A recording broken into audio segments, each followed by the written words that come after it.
Okay, tip of the day for today is applications of flamboyant movements in your martial arts. Doesn't matter what martial art it is. Movements like what I've just done there. That's from our Tai Chi form. Usually done slowly. I thought I'd just show it fast so you can see the martial intent coming out. But basically, any postures like that, what's the martial application? Obviously, you're not going to drop down into a big squat when you're fighting someone on the street, right? The movements are there primarily, for starters, as a health exercise. You got to do squatting to keep your hips and legs strong and healthy. But there is still martial intent behind them. All you have to do with all these flamboyant movements is take the intent of the postures and apply them in a smaller frame manner. So instead of going all the way over here and all the way out here and all the way down onto the ground and so on, we bring everything in closer and you can actually see the martial application. So I'm going to use this move as a demonstration, but you can apply it to any posture you're doing. Take the essence of the movement. The larger aspect of the movement is there for the health benefits of whatever system you're practicing. So if I can have my Viking friends to come in. Right, come on that side actually. So what we tell to beginners when they're learning the form, it's a good idea for understanding your form to do everything at its large frame level, just so you can sort of visualize, okay, I've got an arm here, as I go down, I'm poking. You can visualize what you're doing in the form. It's hard for a beginner to visualize something if you tell them to do it all small frame and practical. So from a large frame level, he throws a punch in here. That's our high pad on horse. Now what we do from here is this can be one of two things. I can either go wallop, bang, and attack his neck again, or this could be that could be him finished, straight punch to the nose, something like that. You see, taking the block there and out to here. Then the big sweep out to the rear.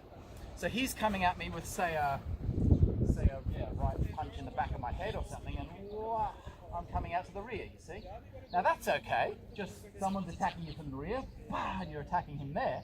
But in reality, from that position, I'd stay with him here, right? It's a little silly to take him from the rear, grab his wrist, and then twist him over, and effectively I've got to drag him all the way around to here, and stick my fingers in his neck when I get to here, you see? So as I say, the directions in the form, the reason I turn that far in the form is to twist my waist, to work my core. But in reality, what I'm doing is, I'm just taking the block here, see? Just shrink it all down. So I take the block here instead of behind me, so I've maybe struck him in the face, or maybe I block this and he evades back. What? And then there's the second strike. So it becomes I've missed him, and then I take the strike here. Now if I apply the lock, twisting his wrist up, you see what's going to happen to him? Now, if I just turn against a bigger, heavier opponent, if I just turn my waist, it's going to do something. But what I want to do is, I want to use the intent of this, dropping your weight. So from there, if I get the twist, you see, dropping your weight down, I'm pushing that elbow straight into him, and then my fingers can go straight into his eyes or into his neck. But I'm only going to go to here. I'm not going to go dropping down to the ground. And then, from that position, I've gone bang, struck him in there, struck him in here. As he's diddle-daddling and going down, bang, watch what happens after the next movement. The next movement is coming up like so. So I've already twisted him into a bad angle. Now look where he is, he's down on one knee. Boom, there's my forearm shot, straight into the neck. Now look, I've got his head. That's my finish shot. Depending on how close you are, if you're a smaller person, you could still use the kick as such with the shin. Because I'm in the comfortable position for the knee here, I put the knee straight to the brainstem, you see? So that's still all the same body mechanics as what you're doing in the form. There's nothing different. I'm twisting my body. There's the strike. The only difference is I haven't gone all the way down. But coming up, there's the forearm strike.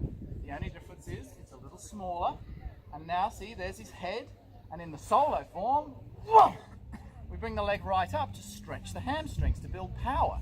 But in reality, his head would be somewhere down here, boom, and it just looks something like that. So that's your tip of the day.